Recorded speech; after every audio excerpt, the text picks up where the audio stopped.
Welcome, curious minds, to another deep dive. Today, we're embarking on a pretty captivating journey to a truly unique destination. Imagine a tiny emerald fleck shimmering in the vast turquoise expanse of the Gulf of Thailand. We're talking about an island just 21 square kilometers that's barely 8 square miles, really tucked away some 70 kilometers from the mainland. Now, this isn't just a picturesque spot, it's a remote outpost that has, over centuries, been a silent witness to fishermen, revered by kings, used as a stark political prison, and ultimately transformed into this global magnet for millions of travelers. We are, of course, talking about Koh Tao. And what's truly poetic, I think, and incredibly insightful about this island is that its very name, Koh Tao, already holds such a profound story. It translates, quite simply, to Turtle Island. Turtle Island, right? Yeah, and this isn't merely a charming nickname. It has a dual origin, Yeah. both steeped in local lore and ecological reality. Ancient fishermen, navigating these waters from the larger island of Koh Phangan, would often spot its distinctive silhouette against the horizon. They swore it looked precisely like the curved shell of a giant sea turtle adrift. Wow, you can just picture that. Exactly. But beyond that visual poetry, it was, quite literally, once a critical nesting ground for vast populations of majestic green and delicate hawksbill turtles. Now, while their numbers sadly dwindled with increased human activity, I'm happy to say that dedicated conservation efforts are now seeing these incredible creatures make a hopeful, if still, tentative comeback. That's a perfect way to start understanding its essence, really. So, our mission today is to take all the rich sources you've provided. We've got a stack of articles, historical accounts, travel notes, even some personal observations, and truly unpack the many, often contradictory, faces of Koh Tao. This isn't just about giving you a guide to the best beaches or the must-see sites, although, yeah, we'll touch on practicalities. This is more about delving into its profound transformations, understanding the unique historical and geographical forces that have shaped it, and ultimately grasping the very essence of what it truly means to experience this island today. It's kind of a shortcut to being well-informed about a place that holds way more layers than its small size suggests. Indeed. We'll meticulously trace its remarkable journey from an almost entirely uninhabited wilderness, just a fishing stop, to its dramatic repurposing as a political prison, and then finally its meteoric rise as a global diving mecca. We'll explore its undeniable allure, the significant challenges and shadows it faces in the modern era, and that intricate dance between nature, human endeavor, and, well, reputation. Consider us your guides as we peel back these layers one by one to give you a comprehensive understanding of this unique corner of the world. And as we begin this deep dive, one overarching theme immediately jumps out, doesn't it? It's the sheer power of isolation. The island's geographical remoteness isn't just a simple detail you see on a map. It is, really, without exaggeration, the most crucial key to its entire character and development. Historically, this inaccessibility acted as a profound filter, profoundly shaping who arrived on its shores and, in turn, influencing its entire narrative. This isn't an island you just, drive to on a whim. It demands a journey, a passage by sea that immediately sets it apart and requires a certain commitment from those who seek it out. Precisely. This inherent inaccessibility, this physical barrier, didn't just shape its human story. It defined its ecological soul. We just touched on the dwindling turtle populations, but it also meant the surrounding marine environment remained relatively pristine for a long, long time. Now, the passionate conservation efforts we mentioned earlier, things like coral restoration projects and direct turtle protection, well, they're a direct response to and a poignant reminder of the delicate and often precarious balance between nature's inherent beauty and the complex, often challenging impact of human presence and, frankly, rapid development.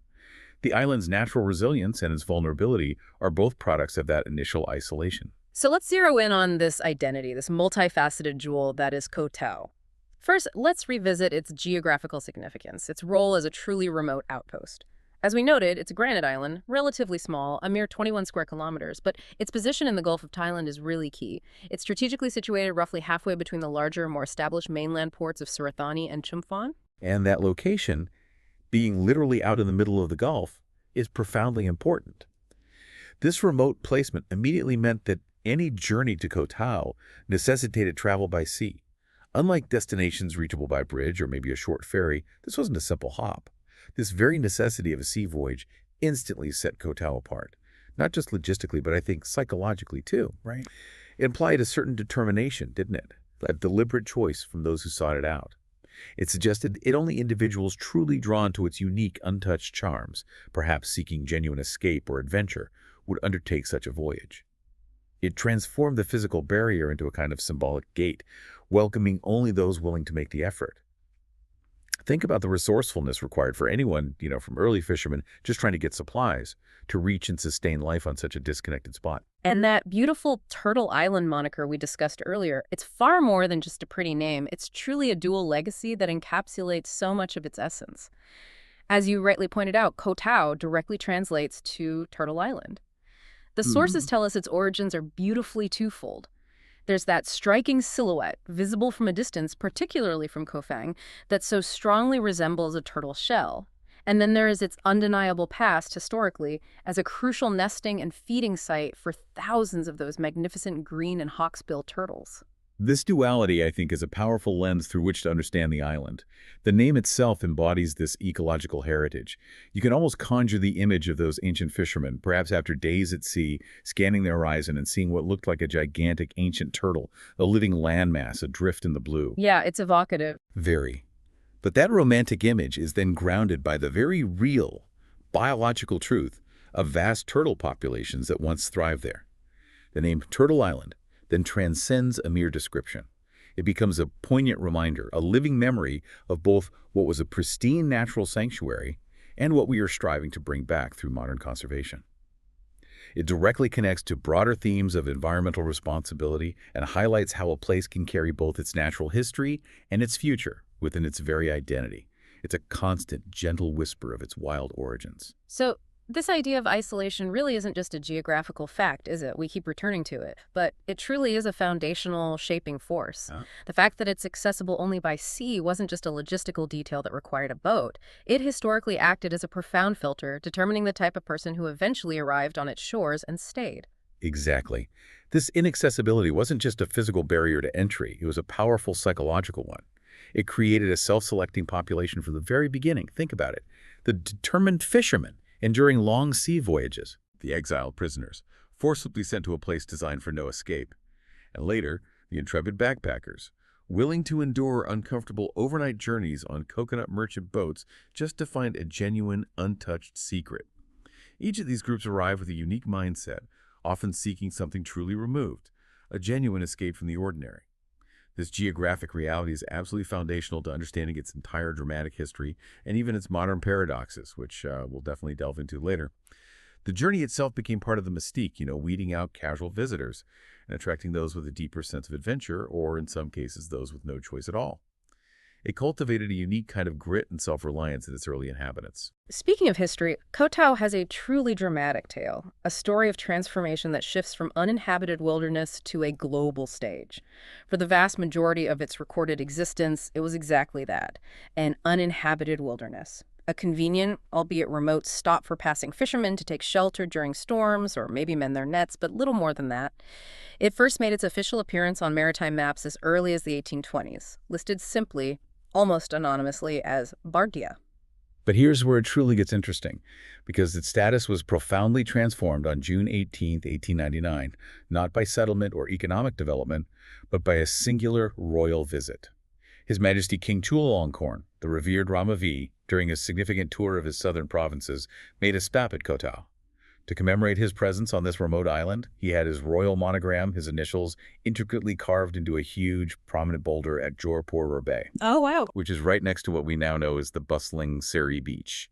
This single act, this piece of royal graffiti, as one of our sources playfully describes it, immediately elevated the island. It went from a mere anonymous outpost to a place of undeniable historical and cultural significance, suddenly imbued with a new sense of identity and belonging within the kingdom. It put Koh Tao on the map in a profoundly human way. But the island story, as you mentioned, takes a much darker and more somber turn after that. Just a few decades later, that very defining feature, its profound isolation, was deliberately and grimly repurposed. Between 1933 and 1947, the Thai government utilized Koh Tao as a political prison. Can you imagine that? It's hard to picture now. A remote penal colony, a tropical Alcatraz, where escape was deemed nearly impossible, not just by the sheer remoteness of the island, but by the strong, treacherous currents surrounding it and the very real, terrifying threat of sharks in the open sea. It's a stark, almost unbelievable contrast to its modern image. This period is a chilling testament to the island's inherent ruggedness and inaccessibility, but through a very different grim lens. It offers such a stark, almost unimaginable contrast to its modern image as a vibrant, welcoming tropical paradise. This raises an important question for us. How might such a grim and coercive history leave an imprint, perhaps even subconsciously, on a place?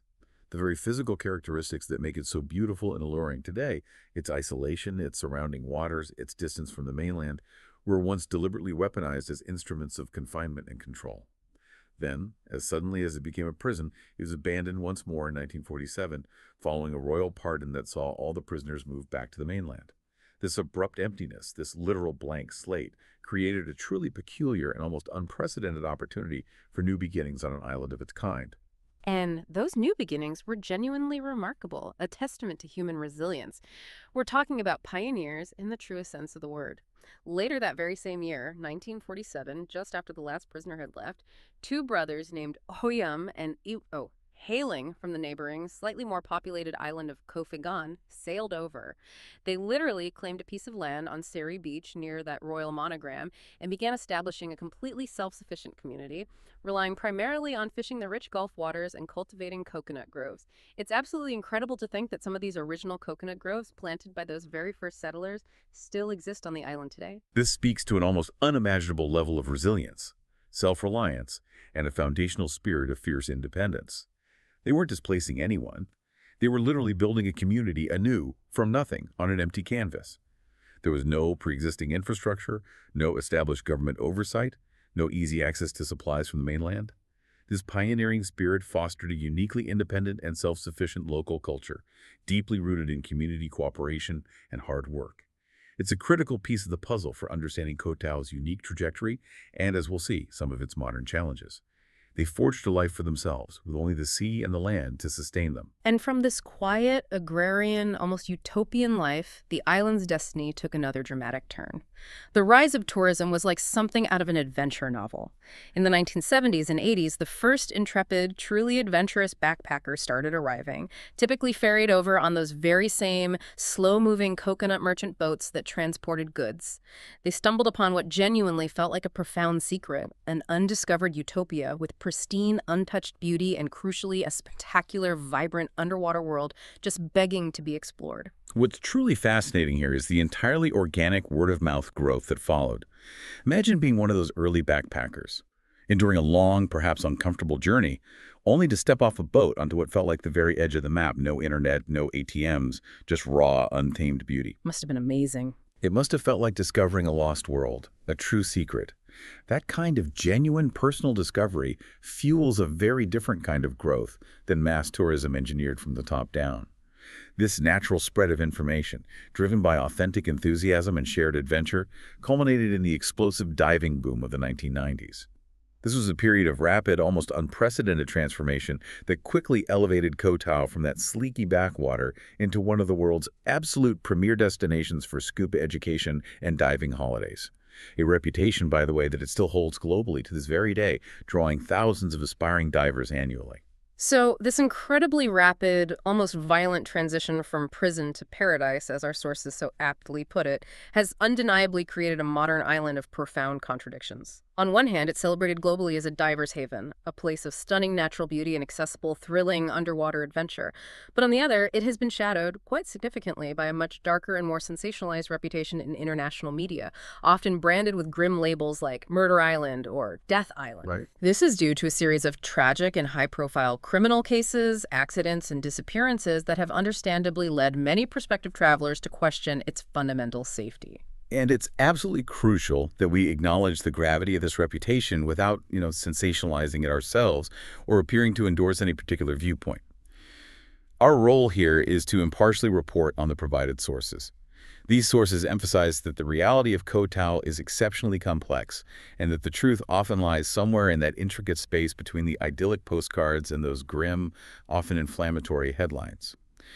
The media amplification of these isolated incidents, while tragic, can sometimes overshadow the day-to-day experience of the vast majority of visitors and residents. It's really about perception versus lived reality. And that contrast leads us directly to the local perspective. which often paints a remarkably different picture regarding community safety and the role of common sense. Locals and the large established community of long-term foreign residents often report a deeply ingrained sense of community safety. They talk about feeling comfortable leaving keys in their motorbikes, which is pretty casual, unheard of in many places. Hmm. And they point to a noticeable and increasing number of CCTV cameras being installed across the island, specifically to enhance security and protect both residents and visitors. This is a really important dynamic to explore. How do we, as external observers and potential visitors, reconcile this strong internal local perspective with the often negative external media narrative? Our sources suggest that the complex reality does indeed lie somewhere in between these two extremes. They stress the paramount importance of applying common sense and caution, just as you would in any unfamiliar, lively environment, whether that's Bangkok, London, or New York. The material highlights the island's challenges and reported risks are often linked to its vibrant party scene. Specifically, dangers tend to increase with excessive alcohol consumption, reckless behavior like inexperienced individuals attempting to ride scooters for the first time while intoxicated, or wandering alone in remote, unlit areas late at night. These are universal safety precautions, not unique to Koh Tao, but may be especially pertinent given its dynamic environment and sometimes rugged terrain. So it's not necessarily about the island being inherently dangerous, but perhaps more about personal choices and risk management, which is a nuanced distinction often lost in those sensational headlines. So, what really underpins this deeply entrenched modern paradox? How did an island of such natural beauty acquire such a, well, bifurcated reputation? Our sources connect it directly back to the island's unique historical roots, its extreme insularity, and its incredibly rapid, self-driven growth. That 1947 prison closure, as we discussed, truly left a blank slate. This emptiness, this untouched canvas, is precisely what attracted those first pioneering families from Koh Phangan. They weren't just settlers, they built a completely self-sufficient community with a unique degree of separation and independence from mainland oversight and established governance structures. This is truly a pivotal insight. What's fascinating here is how this situation fostered a uniquely independent and perhaps somewhat insular local culture. In its early days, this radical self-reliance was the very source of the island's raw, untouched charm and its rapid, flexible adaptation to challenges. It allowed the community to develop on its own terms, building local solutions for local problems. However, as tourism boomed exponentially and almost overnight in the 1990s, this very independence, this relative lack of established mainland-style infrastructure and governance, things like robust urban planning, comprehensive waste management systems, or even a police presence that could scale with exponential population growth, may have struggled profoundly to cope with the sheer pressures and conflicts that inevitably arose from such rapid, uncontrolled development. It truly became a double-edged sword, a source of unique character in its youth, and perhaps a source of growing pains in its adolescence as a tourist destination. So, what does this all mean for you, the prospective traveler, planning a trip to Koh Tao? If we connect this historical arc to the bigger picture, the traveler's experience of Koh Tao today is a direct and palpable consequence of this unique past. That rugged charm you might encounter, the sometimes treacherous roads, the fiercely independent spirit of local businesses, and the complex, often nuanced social dynamics, all of these are echoes of an island that grew incredibly fast on its own terms from a literally empty canvas just over 75 years ago. It's not just a beautiful place on a map, it's a living, breathing historical artifact, a testament to rapid, self-driven development and the inherent challenges that come with it. Understanding this context makes your visit much richer, allowing you to see beyond the surface. Precisely. Understanding this foundational history and its unique trajectory helps us appreciate why certain aspects of the island function the way they do today. It explains why it sometimes feels both incredibly free and authentically independent, and yet subtly challenging in its infrastructure or social dynamics. It gives context to every aspect, from the cost of a taxi to the state of the roads. Now let's talk about the journey itself. Because getting to Koh Tao isn't just a simple hop across a lake. It's an adventure, a kind of modern-day pilgrimage that truly underscores its inherent seclusion. With absolutely no airport, the only way to set foot on this extraordinary island is by boat. This means the journey itself becomes an integral, often memorable, part of the entire experience. And this isn't merely a logistical detail you gloss over in a travel guide, is it? It fundamentally sets the tone for your entire trip. It immediately frames your visit as an adventure, a deliberate passage to a remote and special destination. This built-in filter naturally weeds out the casual day tripper and tends to attract those who are genuinely invested in the experience, those seeking something a bit more off the beaten path. It cultivates a sense of anticipation and accomplishment before you even step onto the pier. For many, particularly backpackers and those on a budget, Route 1 is the classic, quintessential way to arrive from Bangkok. It's overwhelmingly the most popular and economical path. You can easily purchase combined bus and ferry tickets from reputable companies like Lampraya, which offer a seamless, hassle-free connection from the capital directly to the island. But for a truly romantic and immersive touch, our sources highlight the option of taking the overnight sleeper train from Bangkok's historic Hua station all the way down to Chumpphon. From there, you catch an early morning ferry, arriving on Koh Tao just as the island awakens, often bathed in that soft golden morning light. It's an iconic journey for a reason. What's compelling about that sleeper train option is that it's more than just a mode of transport. It's an experience in itself, a journey that artfully builds anticipation. You arrive feeling like you've truly traveled, stepping onto the island with the morning light, which is a far cry from the often rushed, impersonal experience of an airport. Totally different vibe.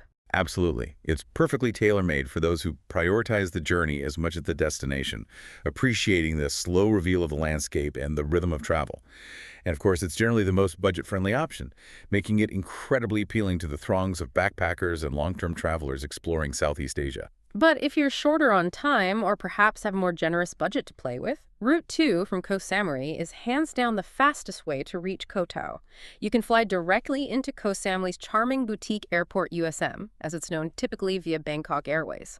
From there, a high-speed catamaran will whisk you across the Gulf to Koh Tao in a brisk 1.5 to 2 hours. It's efficient and often quite scenic. This route clearly illustrates a direct trade-off between cost and speed, designed to cater to a different type of traveler. The convenience of flying directly into Koh Samui is undeniable for those whose time is precious, or who might be combining Koh Tao with a more upscale island-hopping experience in the region. While it certainly sacrifices some of the romantic, drawn-out journey for sheer efficiency, that's a perfectly valid choice depending on your individual travel style, budget, and overall itinerary. It's about optimizing for different priorities. Then we have Route 3, utilizing the mainland gateways of Chumpphon or Surat Thani. These serve as the primary mainland departure points for ferries to Koh Tao. Chumpphon is generally the closest, offering the shortest ferry ride, usually around 2 hours, making it a popular choice.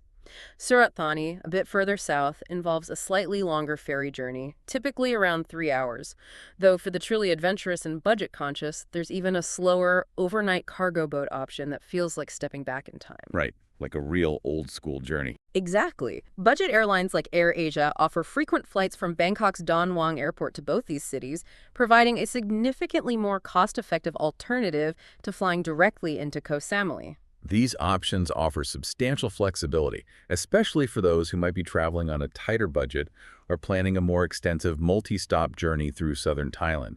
They allow you to connect via various other means, whether it's another domestic flight, a longer train journey, or an overnight bus before taking the final essential sea leg to Koh Tao. They essentially broaden the accessibility points to the island, making it achievable for a wider range of travel styles and budgets, emphasizing that there's truly no single right way to arrive. And when it comes to those all-important ferry operators and logistics, the sources advise that the key operators you'll encounter include Lampraya, widely known for its fast, comfortable catamarans and integrated bus services, and the slightly more economical Songserm and Seatran services. It's almost always advisable to book your tickets in advance, especially if you're traveling during Thailand's high season or around public holidays, just to secure your spot and avoid any last-minute stress. Regardless of which route you choose or which operator you book with, what's consistent and quite fascinating is that all journeys ultimately culminate at the same destination, Okay. the bustling Mai Had Pier. This is the island's main port, and essentially your initial gateway to everything else on Koh Tao. From here, you'll disperse to your chosen accommodation, and it's where your on-island adventure truly begins, providing that first indelible impression of the Turtle Island. Now, once you've arrived and stepped off that ferry at Mai Had Pier, a new logistical challenge immediately presents itself. Koh Tao may be small in land area, but its geography is anything but flat or forgiving. This creates a distinct transport dichotomy for visitors that demands careful consideration. The island's road infrastructure is, for lack of a better word, basic. There's essentially one main, relatively paved road connecting the key areas of Chalak in the south, Mai Had in the center, and Seri in the north. Beyond this artery, the roads are often incredibly steep, winding, frequently unpaved, and can be in pretty poor condition, especially after a tropical downpour. This is a truly critical point. because this challenging terrain immediately dictates your exploration choices and, significantly, your potential freedom on the island. It's not just about how you get from point A to point B, it's about what you're willing to risk or spend to truly experience the island's full breadth, to reach those hidden viewpoints and secluded coves. The ruggedness of the terrain is a fundamental element of Koh Tao's character, a direct consequence of its granite composition and rapid self-directed development, and it directly impacts every visitor's journey, influencing their itinerary from the moment they arrive. So, given this challenging landscape, the first and most common choice for many visitors is scooter rental. It offers unparalleled freedom, but it comes with a truly significant, often understated risk. It's undeniably the most common, convenient, and affordable way to get around, typically costing a very reasonable 150 to 350 Thai baht per day. Renting a scooter genuinely opens up the entire island to you, allowing you to discover its remote corners and beautiful vistas at your own pace. However, and this is a major caveat from our sources, this freedom often comes with a very high price for many. The combination of hilly, winding terrain and challenging, often poorly maintained road conditions makes Koh Tao a notoriously treacherous place for inexperienced or even moderately skilled riders. Accidents are, unfortunately, alarmingly frequent, so much so that Koh Tao road rash has become a semi-official, albeit grim, term in traveler lore. Ouch. Yeah, you hear about that. You do. Ah. Furthermore, while many rental shops are reputable, scams involving pre-existing damage where tourists are unfairly charged are not unheard of. Our sources provide incredibly strong advice here. Renting a scooter should only be considered by experienced, licensed riders who possess the necessary international driving permits and have comprehensive travel insurance that specifically covers scooter accidents.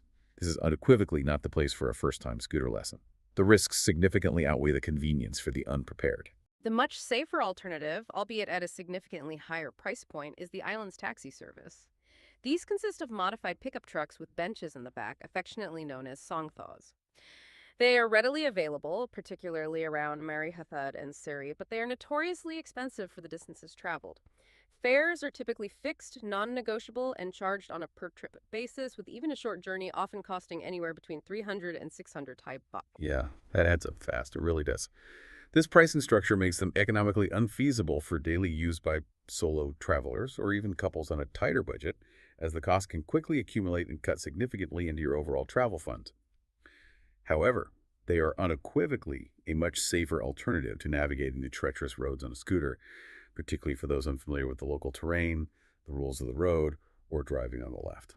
So, while expensive, they remain a sensible and highly recommended choice for groups, families, or for essential trips, like getting to and from the pier with luggage, where safety and convenience for multiple passengers clearly outweigh the individual cost. It's kind of a peace of mind premium. You also have other options like long-tail boat taxis and, of course, walking, though these are more scenic and inherently limited in their scope.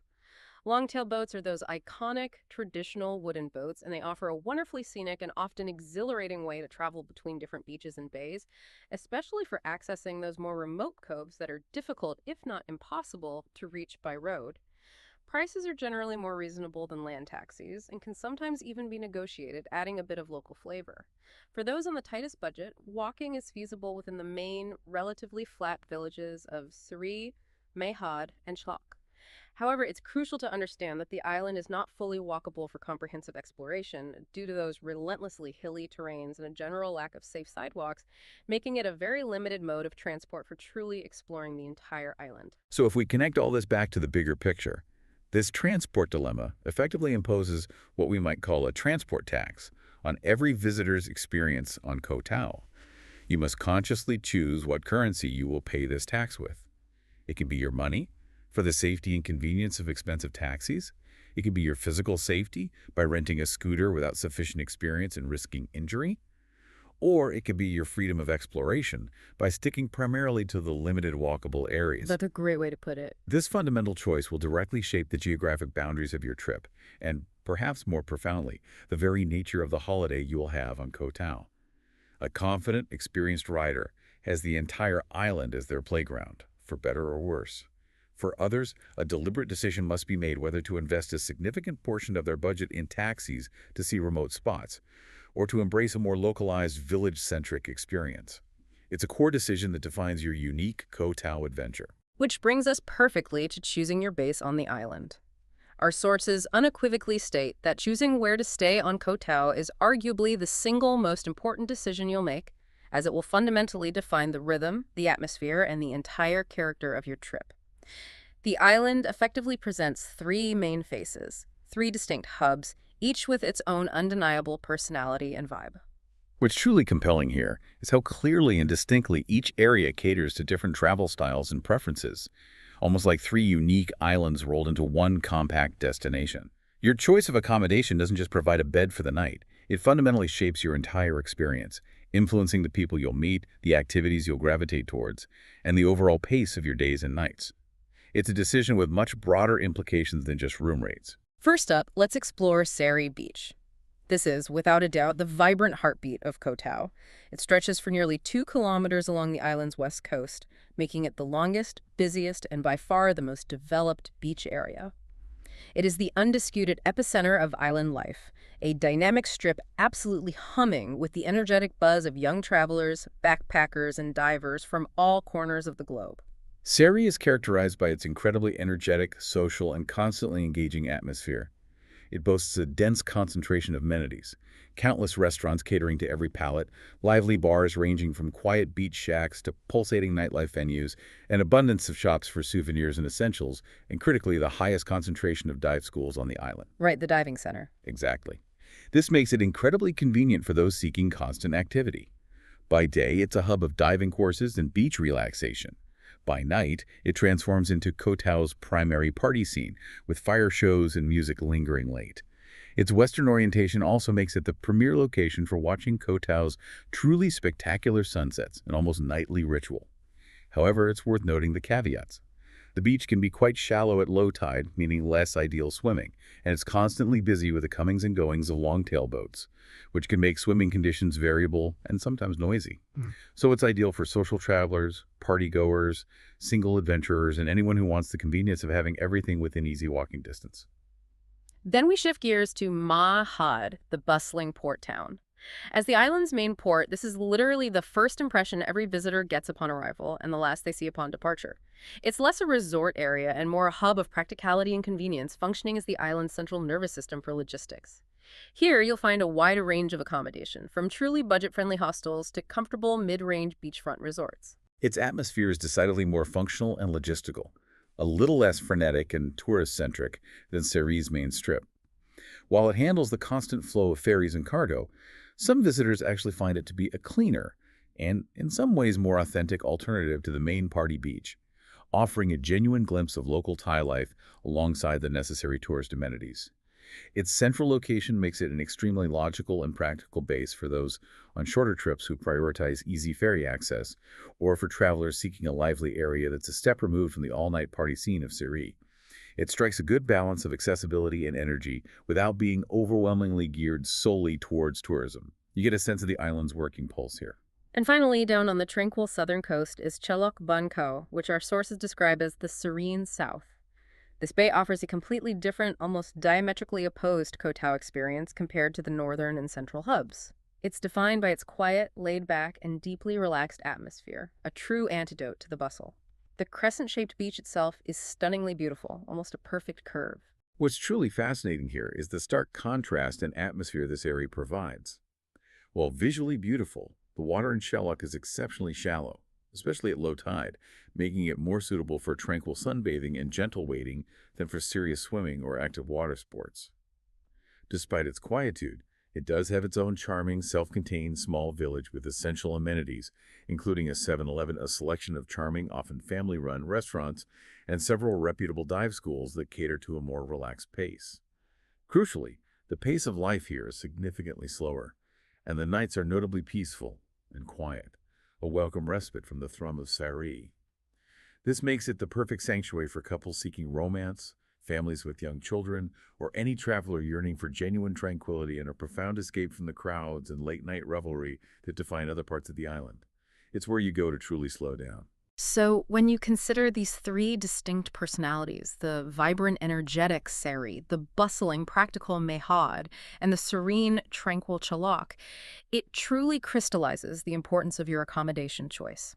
Each hub offers a distinct personality, and that choice, more than almost anything else, directly impacts the rhythm and atmosphere of your entire stay. It's about aligning the island's offerings with your personal travel philosophy. It's a fundamental decision that profoundly defines your Koh Tao experience. Whether you seek the relentless pulse of island nightlife and diving action, the functional convenience and local flavor of the port, or the quiet embrace of a peaceful, unhurried bay, each face of Koh Tao offers a unique canvas for your adventure. Your selection directly impacts how much of the island you'll easily access, the types of people you'll primarily interact with, and ultimately the lasting memories you'll carry home. It's not just a booking, it's choosing your version of Koh Tao. And there you have it. We've journeyed through Koh Tao's incredible multi-layered story, from its ancient identity as Turtle Island, seen by those early fishermen, to its dramatic past as a royal landmark and then a stark political prison, finally emerging as the vibrant global diving destination we know today. It's an island fundamentally shaped by its profound isolation, a tenacious pioneering spirit, and an incredibly rapid, almost explosive period of self-driven growth. All these factors have intertwined to create its complex modern reality, a place of undeniable, stunning natural beauty, yet shadowed by a challenging, sometimes sensationalized reputation. It's an island where every decision you make, from how you embark on the journey to arrive to where you choose to lay your head, deeply impacts your personal experience of this captivating place. So what does this all mean for you as you reflect on this deep dive? Koh Tao is clearly so much more than its idyllic, postcard-perfect beaches or the sensational headlines that sometimes dominate its narrative. It's a living testament to how history, intricate geography, and human choices, both individual and collective, intertwine to create a truly unique and evolving place on Earth. And this leaves us with a provocative thought for your next adventure, maybe.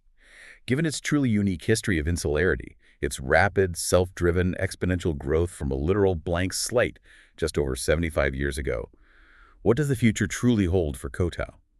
How will its fiercely independent culture continue to adapt and evolve to the ever-increasing pressures of global tourism and the demands for modern infrastructure? And crucially, what role can conscious, informed travel play in preserving its delicate balance between paradise and paradox? Is the island's greatest challenge its rapid success, or perhaps the way we, as visitors, choose to engage with its complex, ever-evolving, and deeply human story? Think about that.